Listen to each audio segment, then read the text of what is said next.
I'm right now in the midst of working on a Pokemon Nuzlocke themed around VTubers. In fact, the B-roll of me drawing that you see here is me drawing my randomly selected starter Pokemon Bulbasaur. I'm very excited about it, but I'm also a bit nervous about how well it'll go. I've never beaten a Nuzlocke before, but more importantly, I've only beaten the Elite Four in a Pokemon game one time.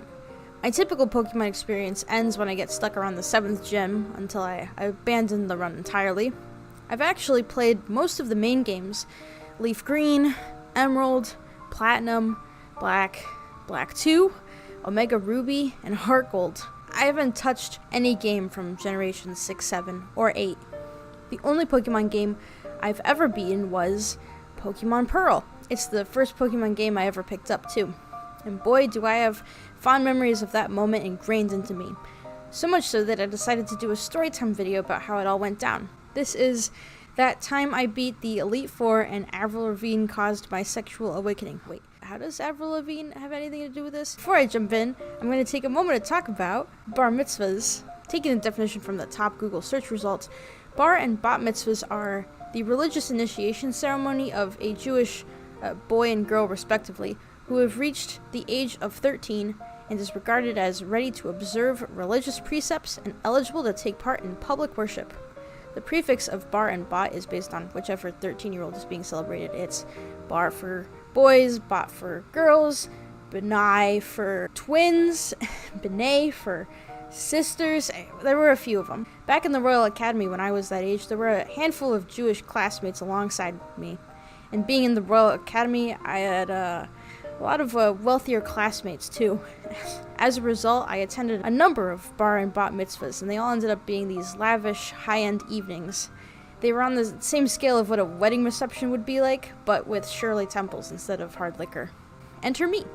I'm 13 and a bit of an introvert among my small class size of 42 kids, but I had just gotten a red Nintendo DS a few weeks prior with Pokemon Pearl.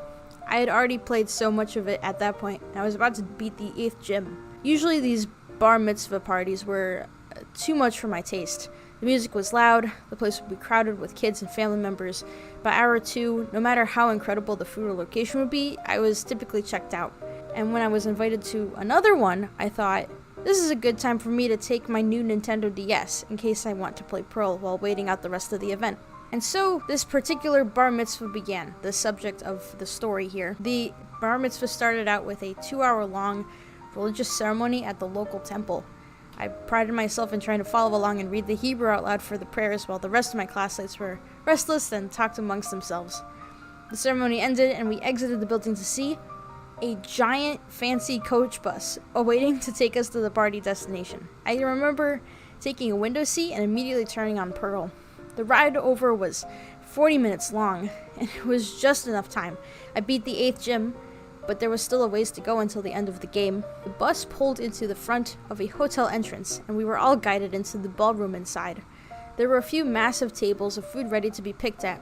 Circle tables surrounded the square dance floor in the middle, and right in the center of it all was a DJ booth with lights blaring in all directions. It also featured 3 monitors, each with different videos looping during the event.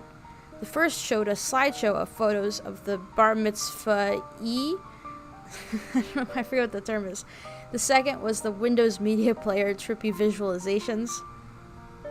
And finally, the third would play the music video to whatever song the DJ was currently playing. So this was 2007, so you can imagine the sorts of tunes they were playing. Sexy Back by Justin Timberlake was big, The Fray, The Sweet Escape by Gwen Stefani, Welcome to the Black Parade by My Chemical Romance, just the classics. Just kidding, I've actually never listened to anything by MCR, go men. And we're all middle schoolers, so dancing is a matter of going to the dance floor and jumping for long periods of time. We're all in this cycle of dancing for as much as we can until we're tired, going back to our tables to talk and eat food, and then returning to the dance floor ad infinitum. By hour 2, I want to say we're all sorts of delirious on sodas and maraschino cherries. I'm ready to call it quits, but some of the girls in my class urged me to join them back to the dance floor. And that's when it starts. The music changes to Girlfriend by Avril Lavigne.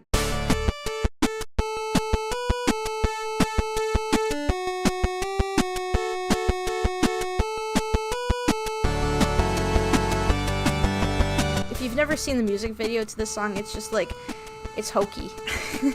Avril Lavigne plays as a preppy, snobby girl dating this goth guy, and you can tell he likes music because he's got 2 shirts on. Avril also plays as a goth girl dressed the exact same way as this dude. The whole song is a Hot Topic fantasy where goth girl wins over goth guy, and preppy girl ends up dumped and stuck in a porta potty that falls over. A heartwarming anthem for teens who want to pursue other teens in committed relationships. And because of the monitors on the DJ booth, this video starts to play for everyone, and I remember looking up and being captivated by it. I can't tell you what about it got to me, but I saw the awkward ways the 2 goth kids manhandled each other, and nothing really says hot like kissing in a high school bathroom, but it spoke to me on a celestial level. I wrote celestial. The song's almost over, and I turn around to see that every single one of the guys in my class is frozen and standing still and also watching the screen. It was incredibly surreal. It was like a voice was calling to them. like some sort of otherworldly being was telling them that girls are cute now.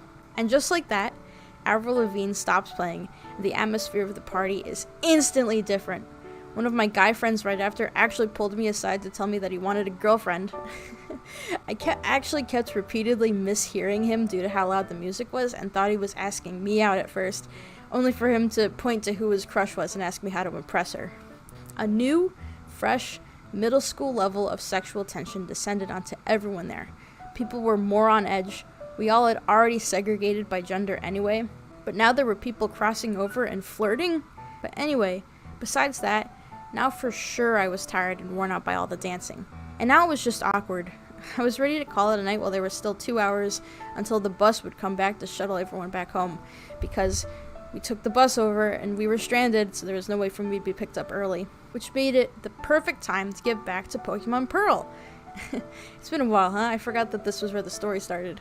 With other bar mitzvahs, I would hang out somewhere quiet and keep to myself by doodling or something on the napkins. Here at this venue, there was no quiet place, and I didn't want to just sit at one of the tables and have my DS out open. It was just embarrassing.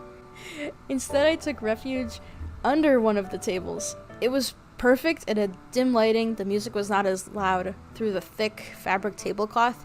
Every now and then I would get up from under my table and grab a bread roll and bring it back with me. I sat there undisturbed and in peace, and before you know it, with my level 65 Empoleon, a Staraptor, 3 other Pokemon I forget, and an HM-filled Bidoof, I beat Cynthia. I beat the Elite Four, I watched the end credits, and was entered into the Hall of Fame. And I remember emerging from that table and seeing that the guy that had asked me about wanting a girlfriend had found out that you can impress middle school girls by taking one of the party balloons and inhaling the helium and turning your voice into chipmunk. And so the rest of the night was just a whole herd of middle schoolers hunting every single balloon they could in the venue so they could chipmunk their voice. So much so that some of the party planners had to come out and confiscate the balloons to prevent any more of a massacre from happening. The whole floor was just scattered with balloon carcasses. And there you have it. The rest of the story is boring because I just went home and immediately fell asleep. Did we learn anything? Probably not. Looking back, I wish the Girlfriend music video was popular today so I could see fan art of goth Avril Lavigne ending up with preppy Avril Lavigne and leaving that 2-shirted dweeb behind. They've got the color palette. I love like black and pink pairings.